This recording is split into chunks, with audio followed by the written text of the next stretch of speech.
Welcome into episode 12 of the Thunder Sports Report. I'm Rusty Lindsay, joined with Abram Erickson. And Abram, first time we get a chance to connect here in the new year, and we get a chance to connect with some optimism on the horizon for the first time in a long time, as last week the CCIW announced schedules for winter sports. So it appears we finally have, after what felt like months of waiting, a direction for teams to point towards. But at the same time, locally and internally, Wheaton announcing a plan to bring students back onto campus in February. And it seems like things are kind of building momentum towards a relatively normal entering into the 2021 sports season here. Yeah, Rusty. I mean, I'm excited to be back, and like you said, it felt like every time that we met and talked over the fall, it was kind of, well, when are we going to hear? When are we going to get some news? And what are things going to look like for the winter and for the spring? And now we've finally gotten that. And after, like you said, months of waiting, and all throughout the fall sports season, talking to a lot of fall sports coaches and athletes, still wondering what things would be like for winter, if it would affect those coaches, athletes, and sports in the same way. And now you're right, we do see some schedules being released, and excited to go through some of those. And like you said, I think there are so many just moving parts to getting different sports scheduled, let alone bringing students back onto campus. Like you said, Wheaton announcing that they are planning to do that. So exciting news on all fronts, both athletically and just academically with the college. And sounds to me like a plan that is going to have, at least give us a good shot at keeping things under control, and, try to have a decently normal semester in the way we did in the fall, but hopefully with the added benefit of having some sports competition as well. Yeah, and so you're going to get events starting on the 23rd. Wheaton at least waiting until February 6th to plan to bring students back, and I think that's probably a good place to start, in that that'll be an interesting wrinkle to how these things unfold, is that you're going to have essentially 40% of a schedule done if you're looking at just the basketball schedules, where you have the most events planned right now. And planned is probably the operating word, given how things could unfold here. And then all of a sudden you're going to introduce all the students back into the fold, and obviously they're going to have to provide tests coming back to campus, but there's just no guarantee that a return of students doesn't cause a problem and a pause as these events unfold throughout the season.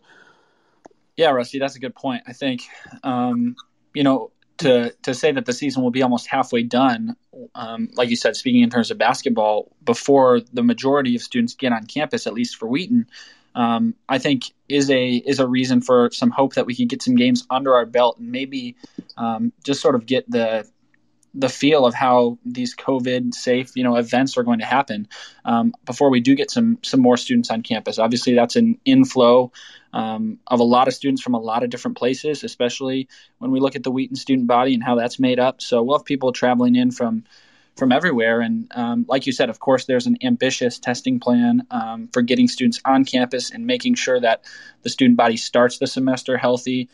So I think that the administration and student health services has a good plan set for that. But like you said, I think everything at this point is this is a tentative plan, or this is what we're looking at moving forward. We really have learned to speak with little to no certainty on how these things are going to turn out. But I think, like you said, optimistic that we could maybe get sports rolling and underway, and maybe into some sort of groove. And hopefully that won't be thrown off a lot by students arriving. Well, that's, of course, the majority of the student body that will be coming at that point on the 6th and 7th for Wheaton. And so an exciting time for students to get back to classes. But I think we'll have about 3 weeks here at the beginning of school that are going to be remote online learning. And that's kind of what we did to end off the first semester as well. So it kind of mirrors the way we did things. We were home for 3 weeks, got sent home early at the Thanksgiving break, had 3 weeks online of classes before break really started. And now as we head into the new semester, same deal with 3 weeks of remote learning before we can get on campus and hopefully get into in-person classes again.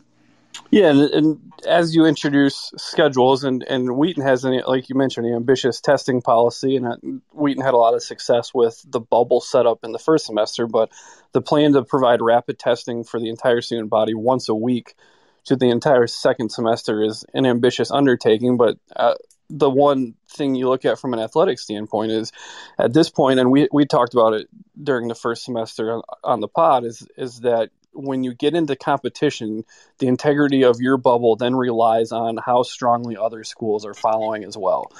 And that kind of gets the initial shock treatment right off the bat. If you're again, we're just looking at basketball because they're going to be playing first and they have the most competitions on the schedule right now. But if your ability to be successful relies on Augustana's ability to be successful, otherwise you're introducing those results from that team into what you've already built for your squad and then your campus as an extension of that. So there does become some weak links now in the chain in that you need everyone else who is participating to kind of take things as seriously as you are. Yeah, and I think that, sort of trust and reliance on the other schools in the conference is something that is going to be left to be seen how that plays out. Like you said, everything kind of has a domino effect, because if we play a game and someone on the other team, is positive or something like that, that doesn't only affect players on our team, that affects, students on the campus when they come back. And it just, it kind of can run through in different ways that we've seen in the past. Like you said, Wheaton, in their bubble, we've done a really good job within the first semester of keeping numbers really, really low. But we've seen kind of how getting out of the bubble set up. If you look at a league like the NBA, of course, did the bubble back at the beginning of at the end of last year, and worked that with a good amount of success. And now that things have kind of gotten out of the bubble mindset for them, they've seen a lot of issues with a lot of positive tests, with teams not having enough players to even field a roster of 8 for a basketball game, and talks of maybe shutting the league down for a week or two just to get people healthy. So seeing that maybe things aren't so successful on that national level, of course, that's different when you're probably traveling cross country in big cities and things like that. Not a direct correlation or great example to the CCIW maybe, but it does provide a blueprint or show you an example of how things could possibly get out of whack in the future if, again, people and teams aren't careful. And certainly provide some context for why you've seen leagues like the NESCAC and other leagues out east that have decided to pull the plug and decide not to have conference events. And will also lead in the big picture as we get towards the end of the schedule and how the CCIW unfolds, but also how the rest of the country unfolds, as if you're even able to get to the end and look at an NCAA tournament being a possibility. And I know that's a headache for Coach Schauer to deal with at the end as part of the National Selection Committee, but it certainly does provide for some interesting wrinkles. And that is, are you really able to crown a CCIW champion if you don't have you might not have more than one team able to play a complete schedule? It's going to be it's going to be very interesting to see how many teams are actually able to even get through this 12-game schedule that they have laid out and be able to get to that end unscathed. Yeah, we saw that happen in, again, other leagues across the country. College football, obviously the season just ending the other night, but that was the big talk with Ohio State the whole year, is have they even played enough games to qualify for the college football playoff? The original limit was set. You had to play at least 7, and they only played 6. The rule was changed, and, whatever your thoughts are on that, it just goes to show that there's a chance that, again, we don't make it through a full schedule here. And it's really just going to be, I think, once the season hits the ground for basketball, for other sports, most sports are starting here around that kind of January 23rd weekend. I think we're going to have the possibility to see a lot of things that we haven't seen before. Like you said, games canceled because we don't have enough players, or throughout the season, games getting postponed and things like that. I think we've got to head into all of these sports seasons. And of course, coaches and athletes are pretty well practiced in doing this now, but just with a lot of flexibility and an ability to kind of take things as they come, just as, you won't even know what tomorrow has to bring in terms of, testing results from a previous game, or as you lead into a game coming up, does the other team have enough people to play? Of course, those are all things that are sometimes out of your own control, that you've got to be kind of at the will of at times, and just got to accept that, the conference and the schools within the conference have committed to trying to put a season on for these sports in the healthiest and safest way possible. And just got to roll with the punches at some point and give it our best shot. Yeah, and we'll kind of take a walk through these schedules, and you mentioned the flexibility, and that might come into play as we'll start with looking at the two basketball schedules, and it's an interesting format in that you're going to play a Thursday Saturday back to back, a home road back to back against a similar opponent. So Wheaton's going to start with a one off against Augustana, and then starting the next week we'll have that home and home Thursday Saturday with Milliken, followed by Elmhurst the week after, and the design being that you could have a test on Wednesday apply through that window of both of those games. But the flexibility comes into play where if theoretically, say Milliken has a positive test and can't play that first weekend, and another game gets shut down as well, could Wheaton turn around and schedule Elmhurst if they're off as well? And you kind of run this kind of rotation of shuffling the schedule. And even if you play a team four times, is it worth just getting those extra games back? Yeah, I mean, I think at this point people want to play, and I think I wouldn't be surprised to see teams step in and again just kind of take another team's place that couldn't play, because I think people will probably just be eager to be out there. You mentioned the back to back. I think there's obviously positives and negatives to that. As does a test, does too many positive tests for a certain team knock them out for both games? And if so, in a 12 game season, losing two is a pretty big deal. And not being able to fill either of those games with a different opponent means, you lost a sixth of your season just right there. Yeah, and the other thing that comes with that is contact tracing being so much more prevalent through basketball when you've got tighter area that you're working in, and it's a lot easier for a team to have maybe one or two tests bring the whole thing to a grinding halt, where you could the concern with that comes with if that happens maybe on a Friday, or somebody gets sick on a Friday in between, and then you've got to run that testing and tracing all the way back through and see if you have a problem for one team and then another team as well. Yeah, I think things will be left to be seen. You mentioned the first half of the schedule. There we go: Augustana, Milliken, Elmhurst. Then we've got another on a Tuesday, just single game against North Park, and then finish out with three of the back-to-backs against Carthage, Carroll, and North Central. With the season hopefully culminating there at February 27th would be that final home game against North Central on a Saturday there. But again, we'll have to see if things extend out or get shortened up depending on how things go. Probably the most notable thing we don't see on the schedule is a game against Illinois Wesleyan this year for either our men's or women's teams. Yeah, which is certainly disappointing, given usually that's a game that you circle as a game that last year came down to a half court buzzer beater in the game at King Arena, and those are always so close and tightly competitive games, and especially on the women's side when you look at how many of the consecutive run of conference championships that has been won by either Wheaton or Illinois Wesleyan, and then you don't have a game or two games there, you could have a very interesting scenario. And it's not just with Wheaton and Illinois Wesleyan and women's basketball. It could fall into the men's game too, where if you don't play a team, you might not have a head-to-head tiebreaker to determine a conference champion when you get to the end, assuming you've even played the same number of games. But there are certainly some wrinkles like that, but just from the quality of that game, it is certainly disappointing not to see Illinois Wesleyan on the schedule.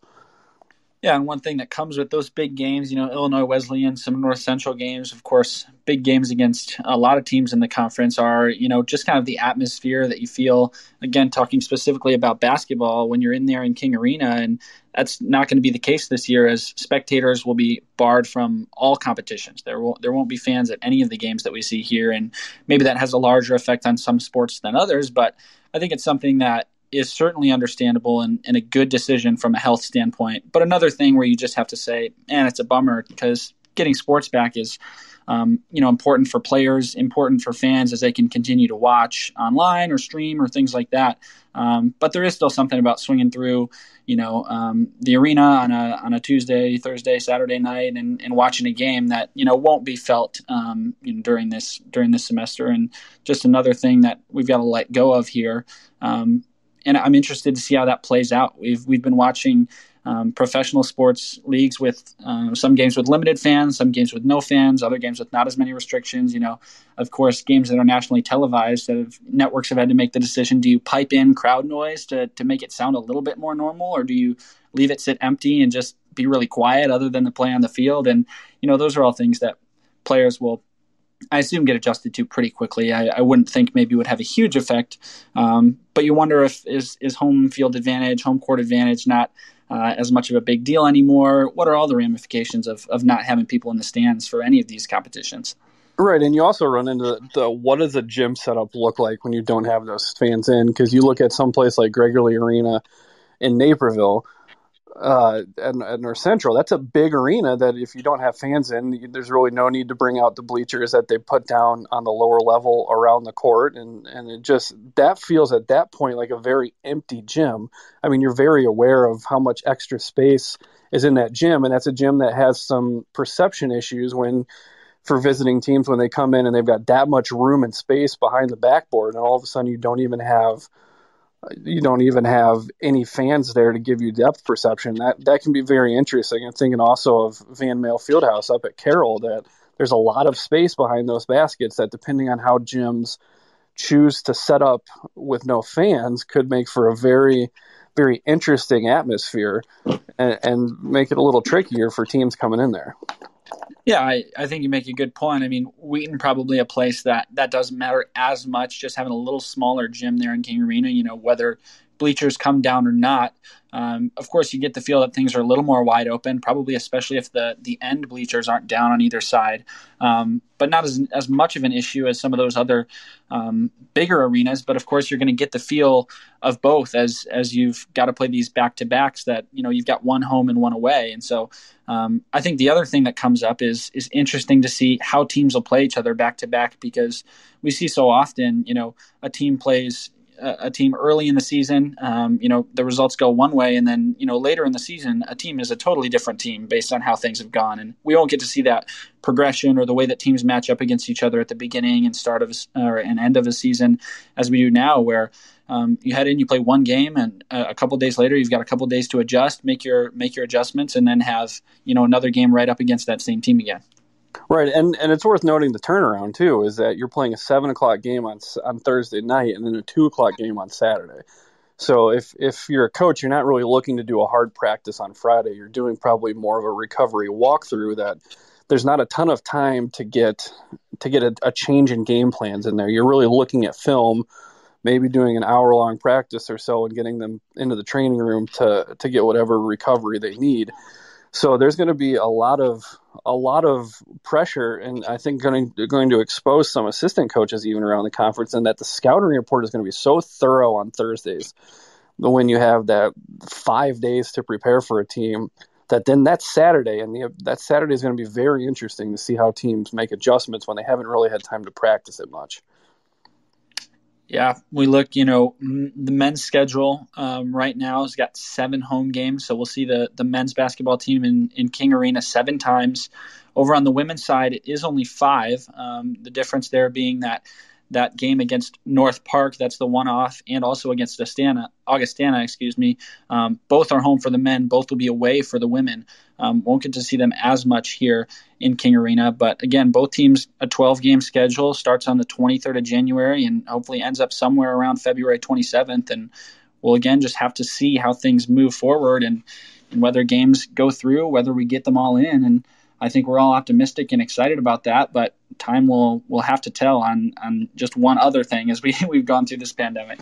Yeah, and I think you also then at the end of the schedule say, what does the conference tournament look like? If a team's only able to the conference tournament is expanded to 6 teams, do you keep it at 6? If you have 4 teams that can't get through more than 6 games, does that cause a wrinkle? So I think there's just a lot of moving parts into what the end of the season looks like as well. And that's not just basketball. You look at, we kind of turn the page and look at wrestling a little bit. The CCIW tournament is on the calendar, CCIW Championships is on the calendar for February 13th, but the wrestling schedule is set up as a dual-only schedule. So what does that conference championship look like then when you've got I believe it's 8 teams when you count the 9 teams now that you add Carthage this year.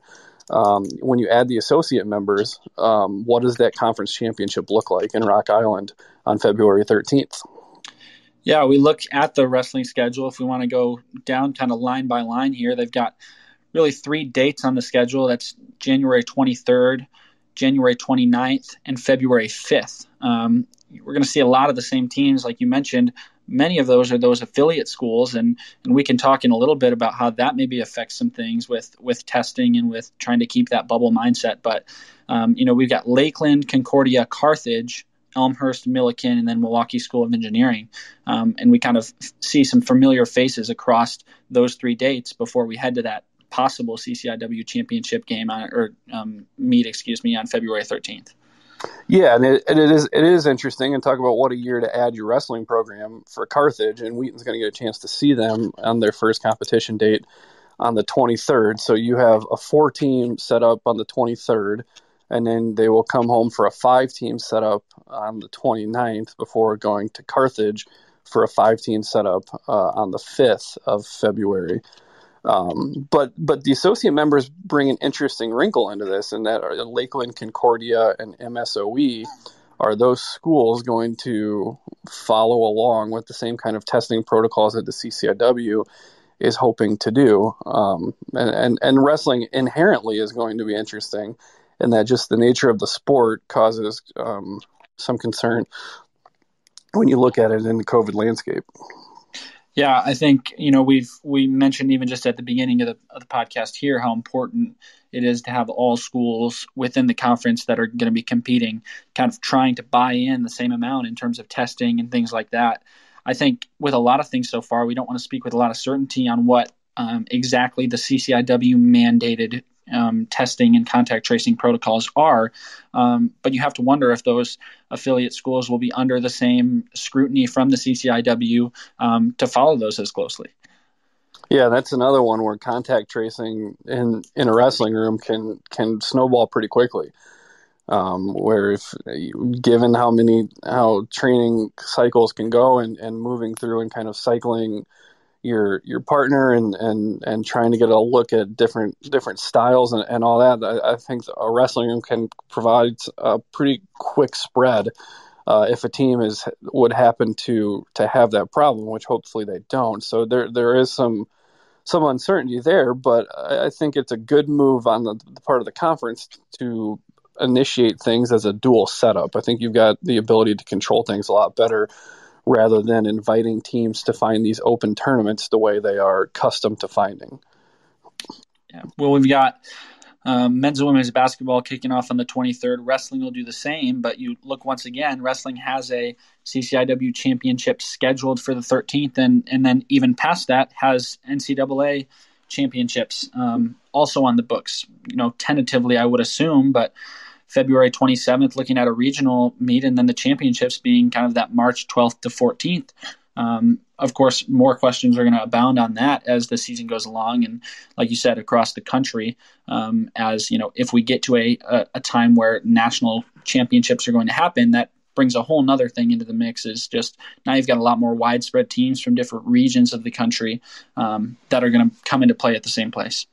Right, and that will certainly take some time to figure out what that's going to look like, because then you cause some issues with getting outside of your conference bubbles, and you get, especially when you get to the nationals, you get some travel involved, and there's certainly some reason for doubt when it comes to that. But at the same time, I think the NCAA will do its best to not have to cancel 2 championships consecutively. I think that will be the onus on a lot with a lot of these championships when we get to the end of the season, is do you really want to lose a second straight year of that after they had to pull the plug in the Sweet 16 round of the basketball tournaments? You had wrestlers at nationals last year in Cedar Rapids. You had track participants at nationals out in North Carolina last year. But when the plug was pulled, and I don't think you want a repeat of that setup. Yeah, I would have to think that, whatever it takes, again, within a, safe and environment to make those happen. I think we'll see a big push for that, not only from coaches and players and people that are invested in, getting to those championships, but also from the NCAA. Like you said, I mean, there's not there's not reasons other than health and safety to want to have those be canceled again. I think we'll see a strong effort to try to see those played. All right, and as we kind of continue through the conference here, and we'll kind of move on to swimming, and swimming causes its own problems because you really around the CCIW only have two pools that meet the restrictions mandatory to host these events. So Wheaton and Carthage are going to get a whole lot of home events. And so you're going to see Wheaton at home for all four of their competitions. They're going to host Augustana on the 30th. That'll be their first meet. They're going to host North Central and Millikan on February 6th. Then dual meets against Illinois Wesleyan and Carthage. And that's a little bit less. That's minimized a little bit by not every team in the CCIW has a swim team and has the size of swim team that Wheaton does. But it is nice for Wheaton swim team that they will not have to travel for events. I think that's a pretty good luxury for them. Yeah, I mean, I think so. I think, in any year, that's going to be something that is, desirable for any team if there was a chance for that to happen. But, even this year, I think we'll see the area there just be, set up for a season long kind of event. You've got people coming in on different weeks. There's a couple consecutive Saturdays there that teams will be coming in to Wheaton, and I think you'll see a pretty smooth way of getting things going. And I think once you've kind of figure out how all these events are going to look, again, without spectators, without any excess really personnel other than the people that need to be there to play the games, we'll be able to get into a swing of things maybe faster in swimming even than other sports, as Wheaton will kind of have, at least of their meets, a lot of control with how things look.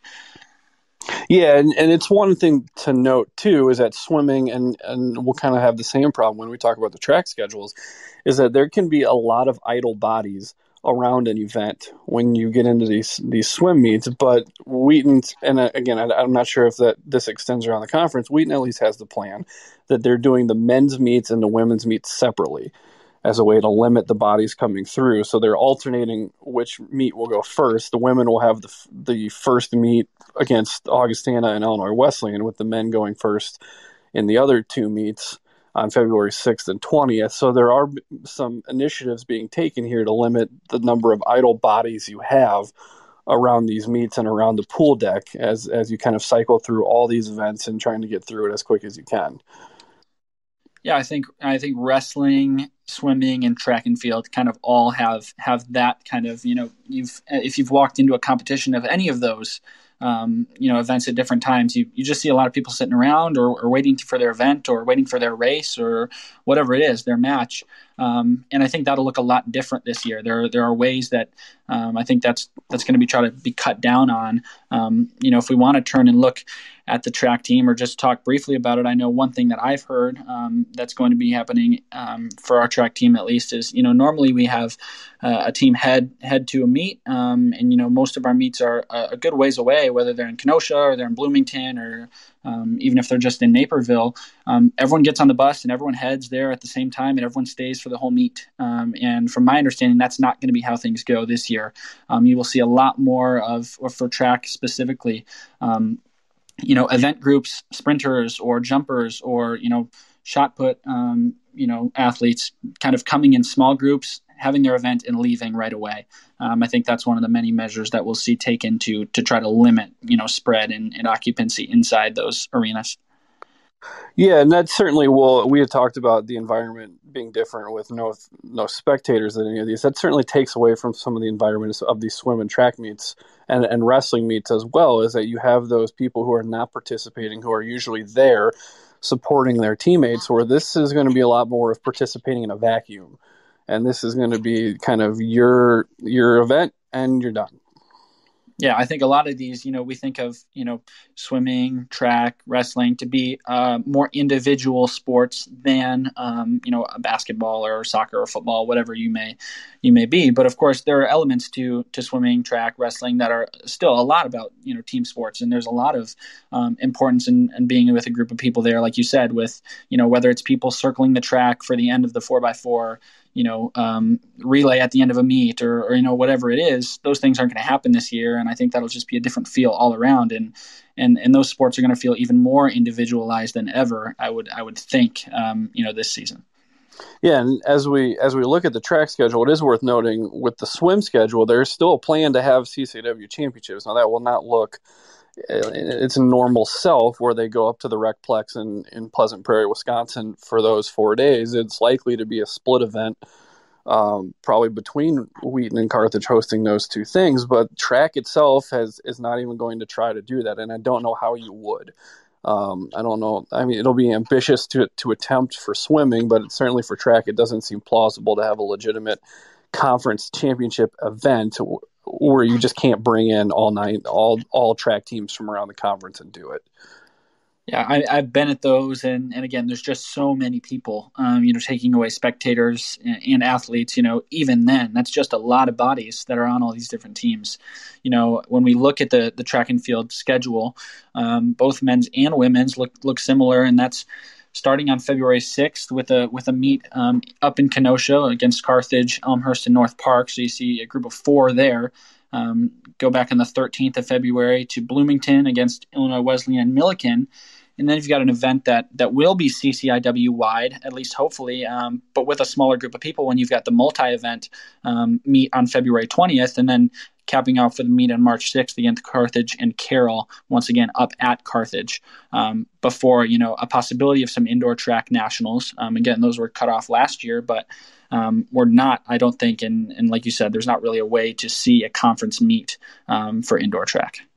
Yeah, and certainly given the timetable, not possible with that last date of competition being March 6th and then nationals on March 12th. And that causes some other issues when you have a national event and you might have a qualifying time on the 6th and then have to figure out how to get to, I believe it's Ohio for the indoor nationals on the 12th. So there are some wrinkles there. But again, certainly a well thought out idea to divide the conference among the 3 available host sites, Kenosha, Bloomington, and Naperville, and limit how many teams you're going to have in one place. And the one CCIW-wide event, like you mentioned, only going to be the multi-event. So you do limit how many people you're bringing in for that. And certainly a good mitigation process here to keep the numbers in the buildings as low as possible.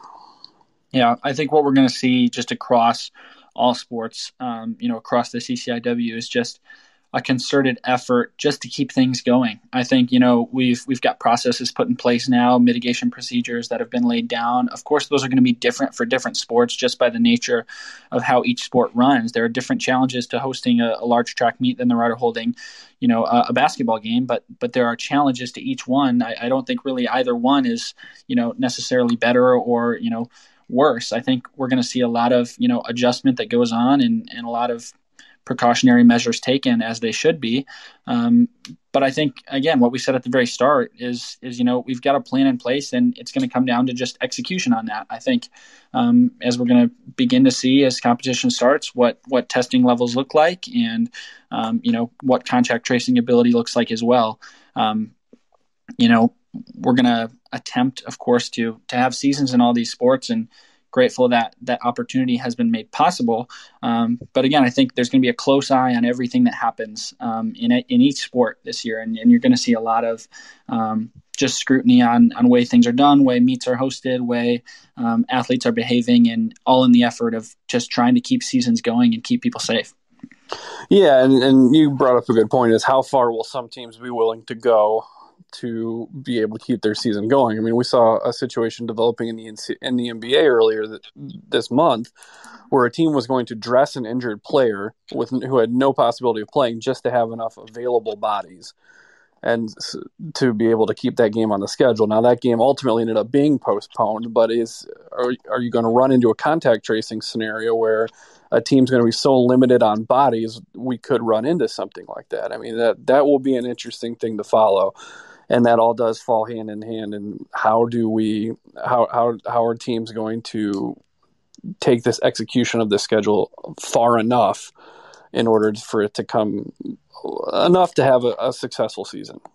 Yeah. And of course, at this point, we can only speak for what we know that Wheaton has in place. But again, I think, an ambitious plan and, one that, includes testing athletes extremely regularly, testing all students weekly, using those rapid tests, is something that, the administration and those in charge are trying to implement to keep not only the student body safe, not only athletes safe, but just keep campus intact, in a way we were able to do in the fall. Of course, we're adding in this wrinkle of athletics happening, and back in the fall, there was really not much leeway allowed for visiting other places or for getting off campus, really in any way, shape, or form, other than just kind of some outdoor things in Wheaton.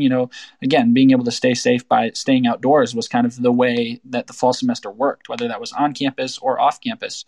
We're now adding in some travel for certain student populations, being the athletes, and now coming into contact with people from different schools, from different areas. And I think that, Wheaton's looking at how we can keep things under control and still allow these, important things to happen.